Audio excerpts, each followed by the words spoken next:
어지러움을 꾹 참고 부지런히 움직이면 뇌졸중이 찾아옵니다. 반대로 밥을 먹고 바로 눕는 것이야말로 70대 이후의 뇌를 살리는 최고의 보약입니다. 이른이 넘으셨다면 제발 오늘부터 딱 사흘만 저를 믿고 이렇게 해보십시오. 평생을 가족을 위해, 자식을 위해 헌신하느라 단 한 번도 편안하게 등을 대고 누워보지 못했던 여러분의 지친 몸을 위한 의사로서의 간곡한 처방입니다. 안녕하십니까? 여러분의 건강한 노후를 위한 따뜻한 동반자, 보건학 박사 김혜숙입니다. 오늘 영상은 단순히 어지럼증을 없애는 방법을 넘어 여러분의 남은 인생을 맑은 정신으로 살아가게 해줄 뇌소생술에 관한 이야기입니다. 혹시 밥만 먹으면 몸이 천근만근 무겁고 세상이 핑 도는 것 같은 느낌을 받으신 적 없으신가요? 게으른 탓이라고 자책하지 마십시오. 그것은 여러분의 뇌가 숨을 쉬게 해달라고 보내는 마지막 구조 신호일 수 있습니다. 오늘 이 영상을 끝까지 보신다면 여러분은 평생 잘못 알고 있었던 건강 상식을 바로잡고 10년은 더 젊은 뇌를 가지게 되실 겁니다. 본격적인 이야기에 앞서 제 이야기가 기대되신다면 좋아요 버튼 한번 꾹 눌러주시고 댓글에 건강이라고 2글자만 남겨주세요. 여러분의 작은 참여가 이 귀한 정보를 더 많은 분께 알리는 큰 힘이 됩니다. 자, 그럼 제가 만났던 71살 전곡순 여사님의 이야기로 시작해 보겠습니다.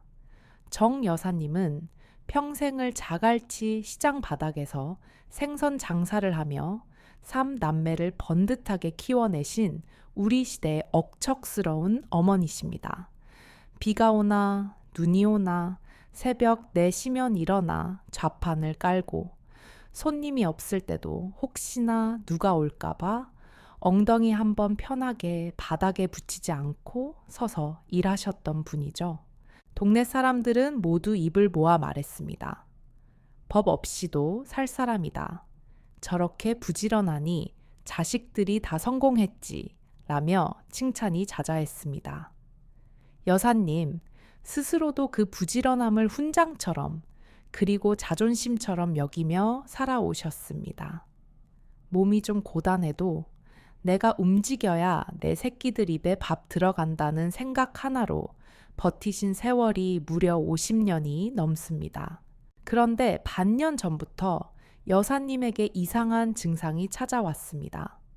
평소처럼 점심 장사를 잠깐 쉬고 국밥 한 그릇을 든든하게 드시고 일어나는 순간이었습니다. 갑자기 눈앞이 하얗게 변하면서 세상이 펭기처럼 빙글빙글 도는 느낌이 들더랍니다.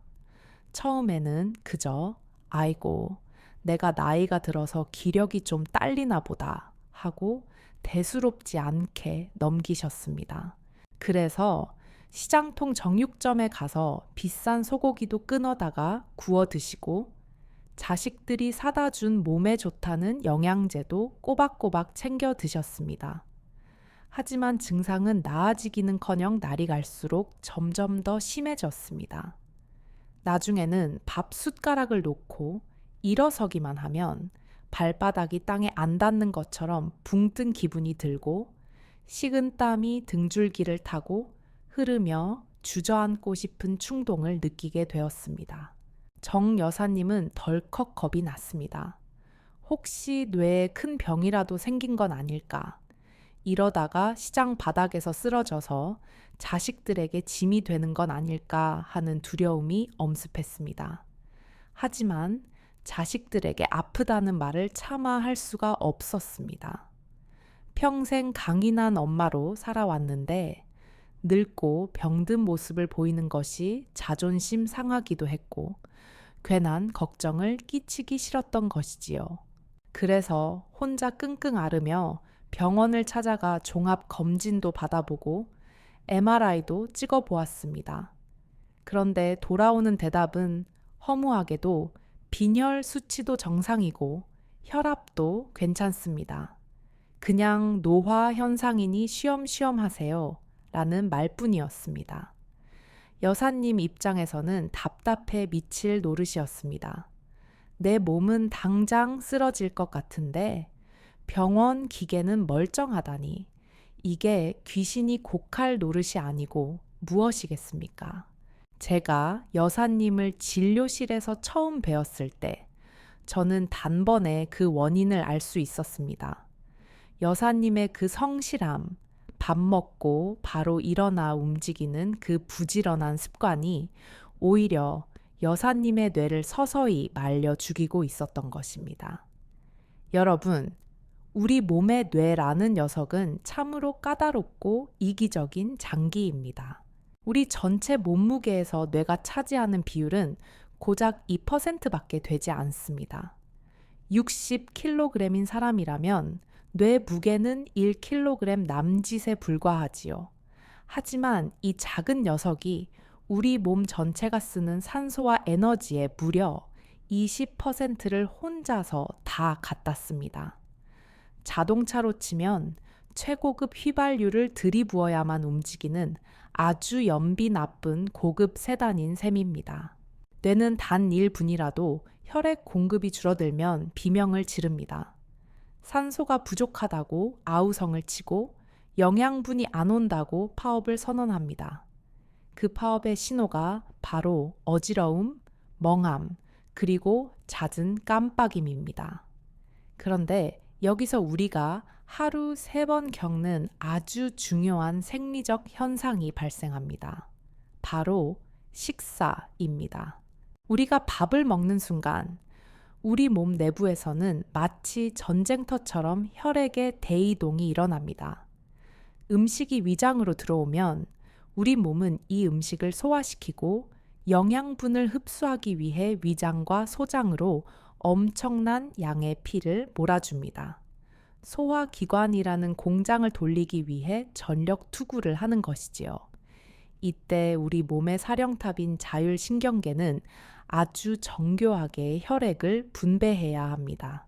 자, 위장에 피가 많이 필요하니까 팔다리로 가는 피는 좀 줄이고 뇌로 가는 피는 워낙 중요하니까 절대 줄이지 말고 일정하게 유지해 라고 명령을 내립니다.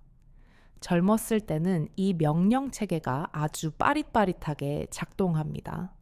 심장이 펌프질을 더 세게 해서 위장에도 피를 주고 뇌에도 피를 주는데 아무런 문제가 없습니다. 하지만 슬프게도 나이가 들면 이 조절 능력이 서서히 고장납니다. 심장의 펌프 기능은 예전 같지 않고 혈관은 딱딱해져서 유연하게 늘어나거나 줄어들지 못합니다. 그러다 보니 위장으로 피가 확 쏠릴 때 뇌로 가는 혈류량을 미처 지켜내지 못하는 사태가 벌어집니다. 이것을 의학적으로 식후 저혈압이라고 부릅니다.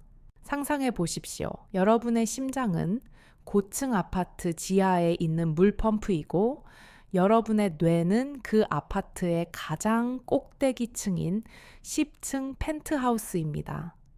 평소에는 펌프가 힘차게 돌아가서 10층까지 물이 잘 올라갑니다. 그런데 갑자기 1층 상가, 위장에서 물을 엄청나게 틀어버린 겁니다.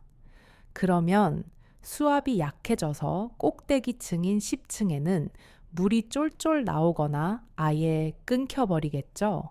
지금 정 여사님의 뇌가 딱 이 상황이었습니다. 위장이라는 1층 상가에서 소화시킨답시고 피를 다 끌어가 버리니 펜트하우스인 뇌에는 혈액 공급이 끊기는 가뭄 현상이 일어난 것입니다. 뇌세포들이 산소를 달라고 아우성치는데 여사님은 그 어지러움을 게으름 피우면 안 돼라는 정신력으로 버티며 억지로 몸을 일으켜 일을 하셨던 겁니다. 내가 굶고 있는 상태에서 몸을 움직이면 어떻게 되겠습니까? 팔다리 근육까지 피를 달라고 요구하니 뇌로 가야 할 피는 더더욱 부족해집니다. 이것은 단순히 어지러운 문제가 아닙니다. 뇌혈관이 좁아지고 작은 혈전들이 생기기 쉬운 환경이 만들어지면서 결국에는 뇌경색이나 뇌출혈 같은 무서운 뇌졸중으로 이어지는 지름길을 전속력으로 달리는 것과 같습니다.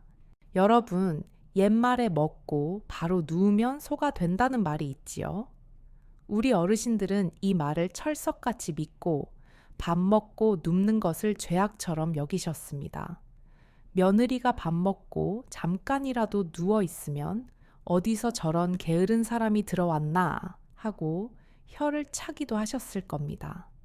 하지만 오늘 제가 의사로서 단호하게 말씀드립니다. 이른이 넘으셨다면 그 옛말은 이제 잊으십시오. 밥 먹고 눕는 것은 게으름이 아니라 노화된 내 몸을 지키기 위한 가장 과학적이고 지혜로운 생존 전략입니다. 왜냐고요? 중력이라는 거대한 힘을 이용해야 하기 때문입니다. 우리가 서 있거나 앉아 있을 때 심장은 중력을 거슬러서 머리 꼭대기까지 피를 밀어 올려야 합니다. 가뜩이나 늙고 지친 심장에게 식사 후에 소화까지 시키면서 뇌까지 피를 보내라는 것은 너무나 가혹한 노동입니다.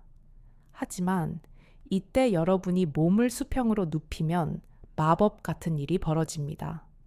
지하에 있던 펌프와 꼭대기층 펜트하우스가 같은 높이에 놓이게 되는 것입니다. 심장은 더 이상 중력과 싸울 필요가 없어집니다. 그저 옆으로 살짝만 밀어줘도 피가 머리끝까지 콸콸 쏟아져 들어갑니다. 10분의 1의 힘만 들여도 뇌세포 구석구석에 신선한 산소와 영양분이 배달됩니다. 정곡순 여사님께 제가 이 원리를 설명해 드리자 여사님은 그제야 무릎을 탁 치시며 탄식하셨습니다. 아이고, 선생님, 나는 그것도 모르고 내 몸을 학대하고 있었네요. 뇌가 숨을 못 쉬어서 살려달라고 비명을 지르는 줄도 모르고. 맞습니다. 우리 몸은 거짓말을 하지 않습니다. 여러분이 느끼는 식곤증, 나른함, 어지러움은 모두 뇌가 보내는 신호입니다. 주인님, 지금 소화시키느라 바쁘니까 제발 뇌를 좀 눕혀주세요. 피가 부족해요. 라고 말하고 있는 것입니다. 이 신호를 무시하고 커피를 마셔서 억지로 정신을 깨우거나 찬 바람을 쐬며 산책을 나가는 것은 뇌를 2번 죽이는 일입니다. 그렇다면 구체적으로 어떻게 누워야 할까요? 그냥 아무렇게나 벌러덩 누우면 될까요? 절대 아닙니다. 여기서 아주 중요한 의학적 포인트가 하나 있습니다. 바로 위산 역류를 막으면서 뇌 혈류를 확보하는 황금 각도입니다. 많은 분들이 걱정하십니다. 선생님, 밥 먹고 누우면 소화 안 되고 속 쓰리다던데요? 네, 틀린 말은 아닙니다. 식도 괄약근이 약해진 어르신들이 완전히 평평하게 베개 하나만 베고 누우면 위장에 있던 음식물과 강한 산성인 위액이 식도로 역류할 수 있습니다. 그러면 가슴이 타는 듯이 쓰리고 신물이 올라오는 역류성 식도염이 생길 수 있죠. 그래서 우리는 아주 영리하게 누워야 합니다. 뇌는 살리고 위장은 지키는 자세. 지금부터 제가 알려드리는 방법을 꼭 기억하십시오. 식사가 끝나면 설거지는 싱크대에 그냥 담가 두십시오. 식탁도 나중에 치우셔도 됩니다. 가장 먼저 하셔야 할 일은 거실 소파나 침대로 가시는 겁니다. 그리고 등 뒤에 크고 푹신한 쿠션이나 베개를 2-3개 정도 겹쳐서 받치십시오. 상체가 완전히 바닥에 닿는 게 아니라 약 15도에서 20도 정도 비스듬히 세워지도록 만드는 겁니다. 마치 병원 침대를 약간 세운 것 같은 각도 말이죠. 이 각도가 바로 생명의 각도입니다. 상체를 살짝 세우면 중력에 의해 음식물은 아래로 내려가 있으니 역류하지 않습니다. 동시에 심장과 머리의 높이 차이는 현저히 줄어들어 뇌로 가는 피는 아주 수월하게 흘러갑니다. 이렇게 딱 20분입니다. 길게도 필요 없습니다. 우리 위장이 가장 격렬하게 운동하는 그 초반 20분 동안만 뇌를 쉬게 해주시면 됩니다. 정옥순 여사님도 제 처방대로 식사 후 딱 20분간 등 뒤에 쿠션을 받치고 편안하게 눈을 감고 누워 계시기 시작했습니다. 처음에는 평생 안 하던 짓을 하려니 좀이 쑤시고 혹시나 며느리가 흉볼까봐 방문을 닫고 몰래 누워 계셨다고 합니다. 그런데 놀라운 일이 벌어졌습니다. 딱 사흘째 되는 날, 여사님은 진료실 문을 열고 들어오시면서 활짝 웃으셨습니다. 선생님, 세상이 멈췄어요.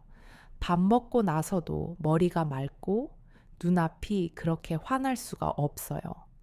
그토록 여사님을 괴롭히던 어지러움이 거짓말처럼 사라진 것입니다. 이것은 기적이 아닙니다. 우리 몸의 생리적 원리를 이해하고 순응한 과학의 결과입니다. 여러분, 이제 밥 먹고 누우면 소가 된다는 말은 잊으십시오. 대신 밥 먹고 누우면 뇌가 산다는 새로운 명제를 가슴에 새기십시오. 이것은 나태함이 아닙니다. 평생을 쉼 없이 달려온 여러분의 뇌에 주는 가장 품격 있는 배려이자 치매와 뇌졸중을 막는 가장 강력한 방패입니다. 오늘 점심 드시고 나서 텔레비전 켜지 마시고 조용히 쿠션에 몸을 기대 보세요. 내 몸 안에서 피가 도는 소리, 뇌가 편안해하는 느낌을 온전히 느껴보시기 바랍니다. 하지만 이것은 시작에 불과합니다. 낮에 뇌를 쉬게 했다면 이제 밤에는 굳어진 몸통을 열어 심장이 춤추게 만들어야 합니다. 다음 파트에서는 여러분이 잠자는 동안 뇌를 씻어내고 회춘하게 만드는 만세 수면법의 놀라운 비밀을 공개하겠습니다. 식후 20분의 휴식이 낮 동안 뇌에 산소를 공급하는 응급 처방이었다면 지금부터 말씀드릴 내용은 밤사이 여러분의 몸을 근본적으로 되살리는 기적의 수면법입니다. 우리는 인생의 3분의 1을 잠으로 보냅니다. 70살을 사셨다면 무려 20년이 넘는 시간을 잠자는 데 쓰신 겁니다. 그런데 안타깝게도 대부분의 어르신들이 이 소중한 시간을 뇌를 살리는 데 쓰는 것이 아니라 오히려 뇌를 더 병들게 하는 자세로 주무시고 계십니다. 혹시 아침에 눈을 떴을 때 개운하기는커녕 어깨가 돌덩이처럼 무겁고 머리가 띵하며 손발이 퉁퉁 부어있던 적은 없으신가요?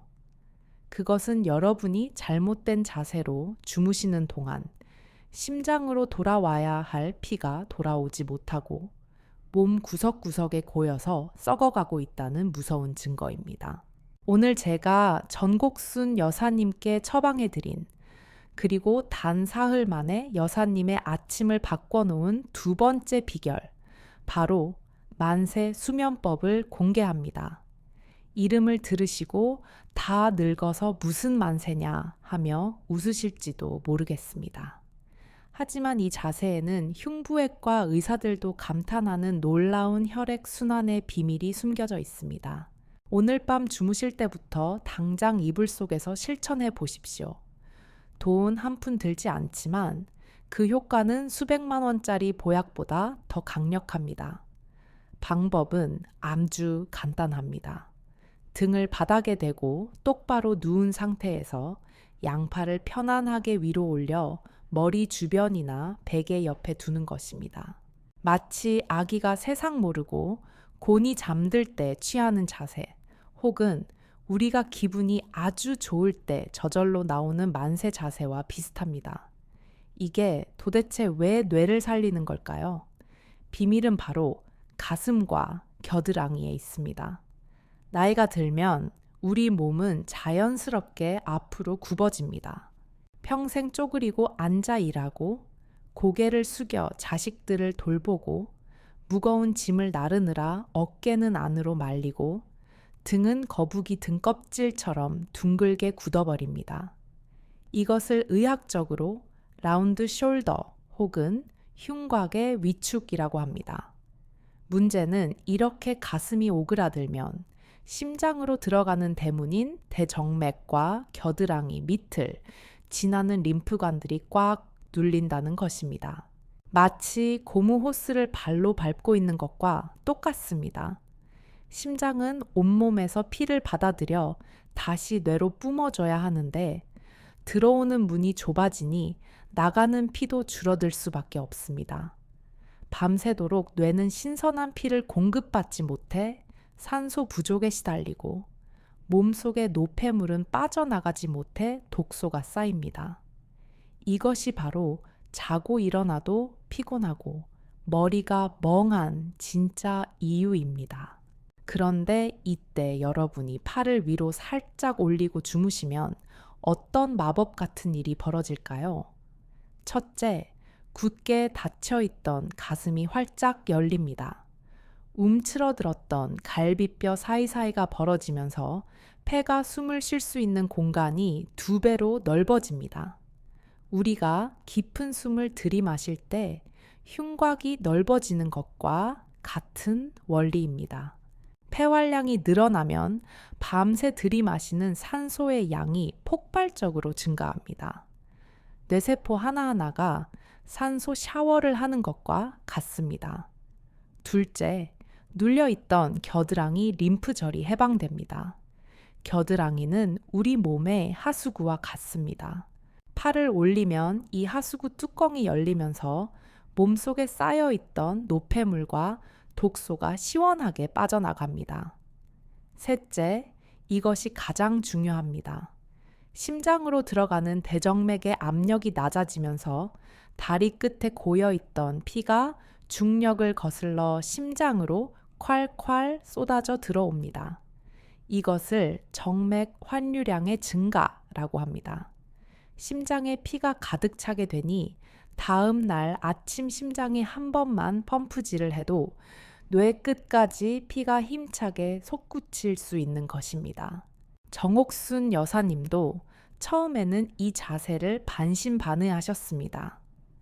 선생님, 팔을 들고 자면 어깨가 아프지 않을까요? 팔이 저릴 것 같은데요. 맞습니다. 여기서 아주 중요한 주의 사항이 있습니다. 제가 말씀드리는 만세는 벌을 설 때처럼 팔을 귀에 딱 붙이고 쭉 뻗는 경직된 자세가 절대 아닙니다. 그렇게 하면 오히려 어깨 관절이 눌리고 회전근개에 무리가 가서 통증이 생깁니다. 제가 권해드리는 자세는 나비잠에 가깝습니다. 팔꿈치를 자연스럽게 구부려서 손이 어깨 위나 머리 양옆에 편안하게 놓이도록 하는 것입니다. 마치 영문자 WW 모양이나 다이아몬드 모양이 되도록 말이죠. 어깨에 힘을 완전히 빼고 겨드랑이에 계란 하나가 들어갈 정도의 공간만 만들어 주시면 됩니다. 만약 50견이 있거나 어깨가 많이 굳어서 이 자세가 힘든 분들은 팔꿈치 아래에 얇은 수건을 하나 받쳐주시면 훨씬 편안합니다. 정 여사님은 첫날 밤 이 자세로 누워보시고는 깜짝 놀라셨습니다. 어머, 선생님, 가슴이 뻥 뚫리는 것 같아요. 숨쉬기가 이렇게 편할 수가 없네요.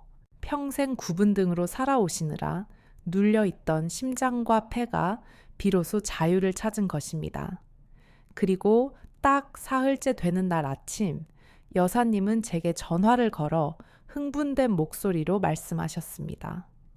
선생님, 아침에 눈을 뜨는데 머릿속에 안개가 걷힌 것 같아요. 손가락 붓기도 싹 빠졌고요. 뇌로 가는 혈액량이 늘어나고 몸속 독소가 빠져나갔다는 확실한 신호였습니다. 여러분, 잠자는 자세 하나 바꾸는데 돈이 듭니까? 힘이 듭니까? 오늘 밤 이불 속에 들어가시면 잊지 말고 팔을 위로 살짝 올려보십시오. 그 작은 날갯짓이 여러분의 뇌를 10년 더 젊게 만드는 회춘의 비결이 될 것입니다. 자, 밤사이 뇌를 청소하고 에너지를 채웠다면 이제 낮 시간에 뇌를 지키는 마지막 관문이 남았습니다. 이것은 전곡순 여사님의 식후 어지럼증을 완전히 뿌리 뽑은 결정적인 습관이자 현대의학이 놓치고 있는 뇌 건강의 핵심 열쇠입니다. 세 번째 해결책, 바로 1cm의 기적, 엉덩이 밀어넣기입니다. 여러분, 지금 이 영상을 어떤 자세로 보고 계십니까? 혹시 소파에 비스듬히 기대어 앉아 계시거나 허리를 구부정하게 숙이고 화면을 들여다보고 계시지는 않습니까? 그 자세가 바로 여러분의 자율신경을 짓밟고 뇌로 가는 혈관을 목 졸라 죽이는 주범입니다. 많은 어르신들이 허리가 아프다, 관절이 쑤신다 하며 의자에 털썩 걸터 앉거나 엉덩이를 앞으로 빼고 등을 기대는 편한 자세를 취하십니다. 하지만 편하다고 느끼는 그 순간 여러분의 목뼈와 척추는 비명을 지르고 있습니다. 엉덩이를 의자 끝까지 깊숙이 밀어 넣지 않으면 골반이 뒤로 눕게 됩니다. 건물로 치면 기초 공사가 뒤틀리는 것입니다. 골반이 누우면 그 위에 쌓인 척추뼈인 요추가 굽어지고 등뼈인 흉추가 굽어집니다. 그리고 우리 몸은 굽어진 등에서 앞을 보기 위해 본능적으로 목을 앞으로 쭉 뺍니다. 이것이 바로 그 유명한 거북목 증후군입니다. 단순히 보기에 안 좋은 문제가 아닙니다. 여러분의 목은 뇌와 몸을 연결하는 유일한 다리이자 생명 유지에 필수적인 신경과 혈관이 지나가는 생명 고속도로입니다.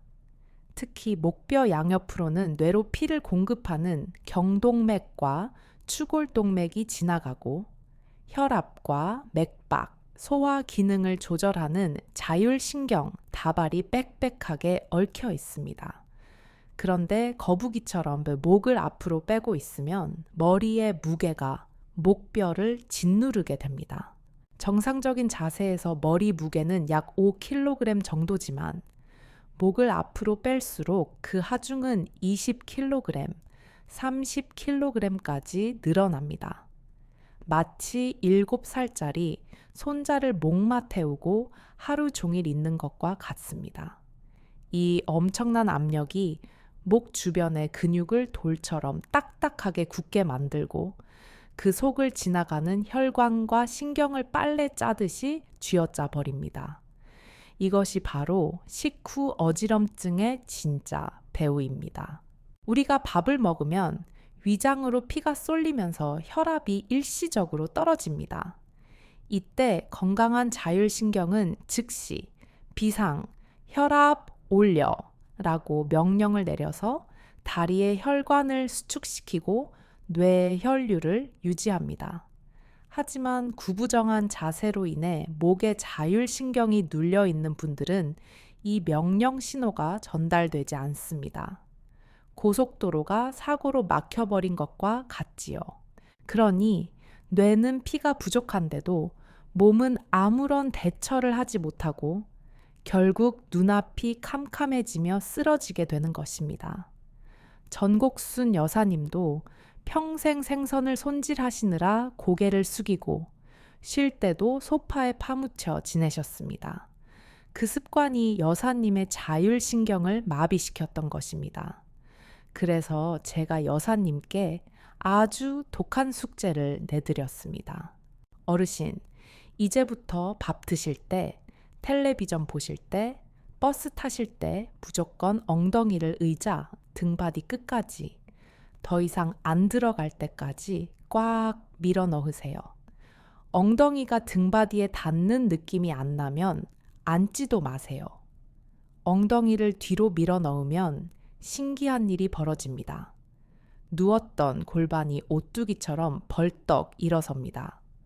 골반이 서면 굽었던 허리가 펴지고 허리가 펴지면 말렸던 가슴이 열리며 앞으로 빠졌던 목이 자연스럽게 뒤로 당겨져 제자리를 찾습니다. 이것을 척추의 정렬이라고 합니다. 목뼈가 제자리를 찾으면 눌려있던 혈관 파이프가 펴지면서 뇌로 가는 혈액량이 즉시 20% 이상 증가합니다. 꽉 막혔던 고속도로가 뚫리면서 자율신경이 다시 숨을 쉬고 제 기능을 회복합니다.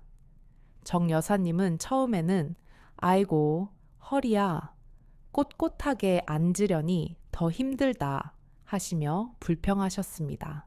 당연합니다. 평생 쓰지 않던 척추 기립근을 쓰려니 근육통이 오는 것이지요. 하지만 제가 그 통증은 뼈가 맞춰지는 소리입니다. 사흘만 참아보세요 라고 설득했습니다. 그리고 사흘 뒤 여사님은 만성적인 두통과 어깨 결림이 씻은 듯이 사라졌다고 고백하셨습니다. 선생님, 자세 하나 바꿨는데 소화도 잘 되고 무엇보다 밥 먹고 나서도 정신이 또렷해요. 내가 그동안 거북이처럼 살아서 내 목을 조르고 있었네요. 여러분, 비싼 공진단이나 영양제를 찾기 전에 내 엉덩이의 위치부터 확인하십시오. 의자 깊숙이 단 1cm만 더 밀어 넣으십시오. 그 1cm가 여러분의 뇌혈관을 뚫어주고 자율신경을 살리며 무너진 자존감까지 꼿꼿하게 세워줄 것입니다. 허리를 펴고 앉은 노인의 모습에서는 기품과 위엄이 느껴집니다. 자, 지금까지 우리는 뇌를 살리는 3가지 비결을 모두 배웠습니다. 첫째, 식후 20분 눕기로 뇌에 피를 보내라. 둘째, 만세 수면으로 밤새 혈액 순환의 길을 열어라. 셋째, 엉덩이 밀어넣기로 자율신경을 해방하라. 이 3가지는 따로따로가 아닙니다. 하나로 연결된 톱니바퀴처럼 여러분의 하루를 지탱하는 완벽한 시스템입니다. 이제 여러분은 이론을 마스터하셨습니다. 하지만 아는 것과 행하는 것은 하늘과 땅 차이입니다. 좋은 말이네 하고 넘어가시면 내일도 여러분은 어지럽고 피곤한 하루를 보내게 될 것입니다. 그래서 마지막 파트에서는 정옥순 여사님이 실천해서 기적을 만들어낸 구체적인 하루 일과표를 시간대별로 아주 상세하게 짜 드리겠습니다. 아침에 눈 떠서 잠들기 전까지 도대체 언제 눕고 언제 걸어야 하는지, 물은 언제 마셔야 뇌에 좋은지 헷갈리지 않도록 완벽한 매뉴얼을 손에 쥐어 드리겠습니다. 이 일과표만 따라 하셔도 여러분의 뇌는 한 달 안에 몰라보게 달라질 것입니다. 종이와 펜을 준비하시고 마지막까지 집중해 주십시오. 여러분의 노년이 이 일과표 하나로 완전히 바뀔 수 있습니다. 자, 그럼 이제 전곡순 여사님이 실제로 단 사흘 만에 활력을 되찾고 어지럼증을 탈출하셨던 그 마법 같은 하루 일과표를 여러분께 공개하겠습니다. 여러분도 지금 바로 종이와 펜을 꺼내서 적으셔도 좋고 아니면 이 내용을 머릿속에 꼭 저장해 두시기 바랍니다. 이 루틴은 단순히 시간을 때우는 것이 아니라 여러분의 망가진 자율신경을 복구하고 뇌에 생명수를 공급하는 정밀한 설계도입니다. 정곡순 여사님의 아침은 이제 침대에서 바로 벌떡 일어나는 것으로 시작하지 않습니다. 눈을 뜨면 가장 먼저 누운 채로 양팔을 가슴 위로 올리고 기지개를 켜는 만세 동작을 5번 천천히 반복합니다. 밤새 굳어있던 가슴 근육을 열고 심장으로 피가 잘 돌아가게 길을 닦아주는 아침 시동을 거는 것입니다. 이렇게 1분만 투자해도 머리가 맑아지는 것을 느끼며 하루를 시작할 수 있습니다. 그런 다음 천천히 일어나서 미지근한 물 한 잔을 드십니다. 밤새 끈적해진 혈액을 묽게 만들어 흐름을 좋게 하기 위함입니다. 아침 식사는 평소보다 밥 양을 한 숟가락 정도 줄이셨습니다.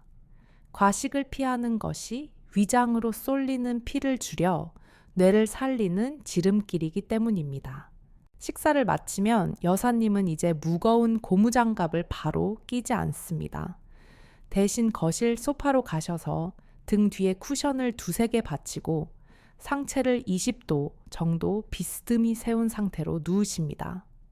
정 여사님은 위장이 조금 약하셔서 혹시라도 위산이 올라올까봐 이 각도를 꼭 지키셨습니다. 이렇게 딱 20분 동안 눈을 감고 편안하게 뇌에 피가 차오르는 것을 만끽하셨습니다. 이 시간은 게으름을 피우는 시간이 아니라 뇌의 영양분을 주유하는 시간입니다. 20분 후 여사님은 예전처럼 머리가 핑 도는 증상 없이 아주 가뿐하게 일어나 설거지를 마치고 시장으로 향하셨습니다. 시장에서 일을 하실 때도 여사님은 1cm의 기적을 실천하셨습니다. 생선을 손질하다가 잠깐 의자에 앉을 때마다 습관적으로 엉덩이를 의자 등받이 끝까지 꽉 밀어 넣으셨습니다. 그렇게 하니 자연스럽게 허리가 펴지고 숙여졌던 목이 바로 섰습니다.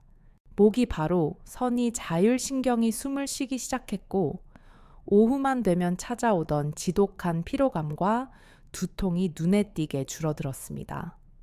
저녁 식사 후에도 마찬가지로 20분간 전략적 눕기, 휴식을 하셨고 밤에 잠자리에 들 때는 스마트폰을 멀리 치우셨습니다. 고개를 숙이고 어두운 곳에서 스마트폰을 보는 1시간이 뇌로 가는 혈류를 3시간 동안 막는 것과 같다는 제 설명을 가슴 깊이 새기셨거든요. 대신 만세 수면 자세로 손을 어깨 주변에 편안하게 얹고 깊은 잠에 드셨습니다. 이렇게 딱 사흘을 보내신 여사님은 제가 다시 뵈었을 때 얼굴빛이 마치 처녀 시절처럼 맑고 투명해져 계셨습니다. 자, 그런데 여러분, 여기서 정말 중요한 포인트가 하나 더 있습니다. 제가 식사 후 누워 계시라고 말씀드린 건 하루 종일 누워서 뒹굴거리라는 뜻이 절대 아닙니다. 이것은 마치 우리가 먼 길을 가기 위해 자동차의 기름을 가득 채우는 주유 과정과 같습니다. 20분 동안 뇌에 신선한 혈액과 산소를 가득 채웠다면 이제 그 에너지를 가지고 밖으로 나가셔야 합니다. 뇌의 혈류가 회복되어 머리가 맑아진 바로 그 시간, 즉 식후 30분 뒤가 여러분의 뇌가 가장 똑똑하게 일할 수 있는 골든타임입니다. 이때 가만히 계시지 말고 동네 한 바퀴 가볍게 산책을 하시거나 평소 배우고 싶었던 외국어 공부 혹은 복지관에서 댄스나 노래 교실 같은 활동을 시작하십시오. 뇌는 쓰면 쓸수록 젊어집니다. 20분의 휴식으로 뇌를 충전했다면 남은 시간에는 그 에너지를 아낌없이 쓰셔야 합니다. 그래야 뇌세포 사이의 연결 회로가 더 단단해지고 치매라는 놈이 발붙일 틈이 없어집니다. 잘 쉬어야 잘 움직인다. 이것이 제가 드리는 뇌 건강의 핵심 철학입니다. 자, 이제 여러분이 이 방법을 실천하시려고 마음 먹었을 때 가장 걱정되고 궁금해하실 질문 3가지를 의학적 근거와 함께 시원하게 해결해 드리겠습니다. 첫 번째 질문입니다. 선생님, 밥 먹고 바로 누우면 살찐다던데요. 소화도 안 되고 배만 나오는 거 아닙니까? 여러분, 절대 그렇지 않습니다. 오히려 그 반대입니다. 우리가 소화가 안 된 상태에서 어지러움을 참으며 억지로 몸을 움직이면 우리 몸은 이것을 스트레스 상황으로 인식합니다. 그러면 코르티솔이라는 스트레스 호르몬이 나와서 에너지를 소비하는 게 아니라 뱃살 지방로 저장하려고 합니다. 하지만 식후 20분간 편안하게 누워 뇌와 위장에 피를 충분히 몰아주면 자율신경이 안정되면서 대사 기능이 원활해집니다. 오히려 소화 효소가 잘 나와서 소화가 더 잘 되고 이후 활동할 때 에너지 소비 효율이 훨씬 좋아집니다. 단, 배가 터질 듯이 부르게 드시고 눕지는 마십시오. 적당히 드시고 눕는 것이 비결입니다. 두 번째 질문입니다. 저는 역류성 식도염이 너무 심한데 정말 누워도 될까요? 네, 가능합니다. 단, 각도가 생명입니다. 제가 계속 강조드리는 것처럼 완전히 평평하게 눕는 것이 아니라 상체를 15도에서 20도 정도 올리시면 됩니다. 쿠션을 이용해도 좋고 요즘 나오는 역류 방지 베개를 사용하셔도 좋습니다. 이 정도의 비스듬한 각도는 위산이 식도로 넘어오는 것을 중력으로 막아주면서도 심장과 뇌의 높이 차이를 줄여주기 때문에 뇌 혈류 확보에는 충분한 도움을 줍니다. 누웠을 때 가슴이 답답하다면 각도를 조금 더 높여서 본인에게 가장 편안한 지점을 찾으시면 됩니다. 세 번째 질문입니다. 베개는 어떤 것을 써야 하나요? 높은 게 좋나요? 낮은 게 좋나요? 베개는 너무 높지도 너무 낮지도 않아야 합니다. 누웠을 때 목의 십자, C, 곡선이 자연스럽게 유지되는 것이 중요합니다. 너무 높은 베개는 목뼈를 일자로 만들어 기도를 좁히고 자율신경을 압박합니다. 반대로 너무 낮은 베개는 심장보다 머리가 낮아져 안압과 뇌압을 높일 수 있습니다. 목 뒤, 경추를 탄탄하게 받쳐주면서 머리 부분은 살짝 들어가는 형태의 베개가 뇌 건강에 가장 좋습니다. 네 번째로, 혹시 이런 생각을 하시는 분이 계실까봐 노파심에 말씀드립니다. 선생님 말씀 들으니 누워있는 게 좋네? 나는 기운도 없는데 하루 종일 누워 있어야겠다. 제 대답은 단호하게 절대 안 됩니다. 입니다. 우리 몸의 근육과 뇌는 쓰지 않으면 순식간에 녹슬어 버립니다.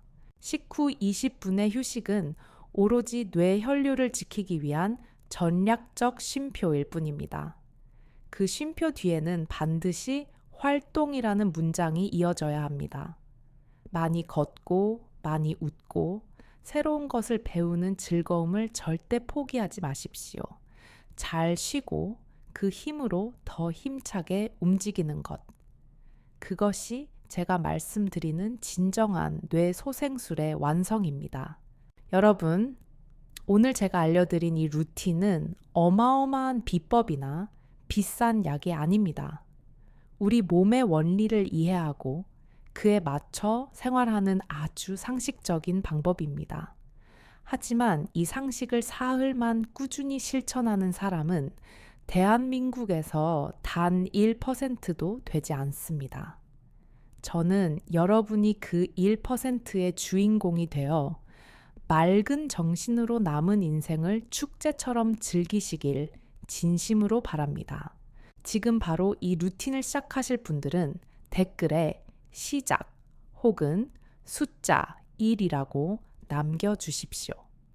여러분이 남겨주신 그 한마디가 여러분의 의지를 다지는 첫걸음이 될 것입니다. 또한 댓글창에서 서로의 실천 후기를 나누며 응원해 주세요. 나도 오늘 20분 누웠다. 만세하고 잤더니 어깨가 시원하다. 이런 이야기들이 모여 서로에게 큰 힘이 됩니다. 혼자 하면 작심삼일이지만 함께 하면 반드시 성공할 수 있습니다. 여러분, 이제 오늘 긴 강견을 마무리할 시간입니다. 제가 오늘 여러분께 전해드린 이야기는 단순히 밥 먹고 좀 쉬세요 라는 편안한 제안이 아니었습니다.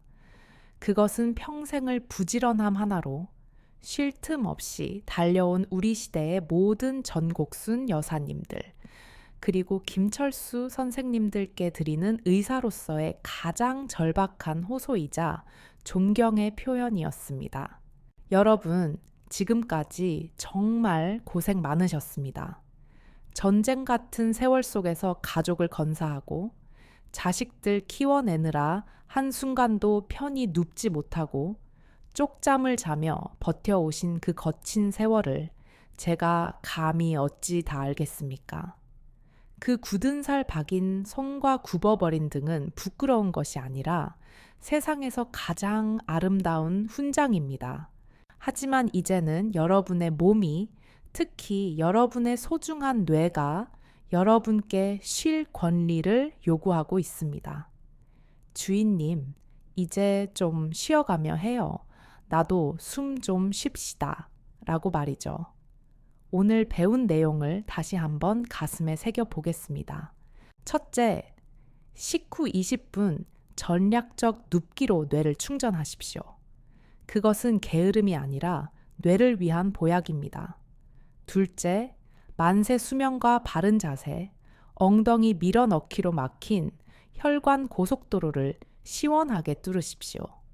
셋째, 충전된 뇌를 가지고 활기차게 움직이고 끊임없이 배우고 사랑하십시오. 제가 꿈꾸는 여러분의 노년은 병원 침대에 힘없이 누워 천장만 바라보는 모습이 아닙니다.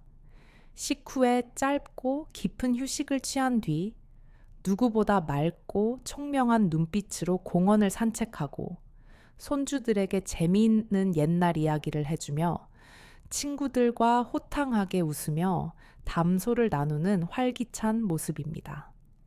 20분의 휴식은 여러분이 나머지 23시간 40분을 더 멋지고 당당하게 살기 위한 발판일 뿐입니다.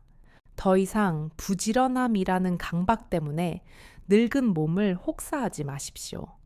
반대로 나이 탓이라는 핑계 뒤에 숨어 활력을 포기하지도 마십시오. 잘 쉬고 더 잘 움직이는 것.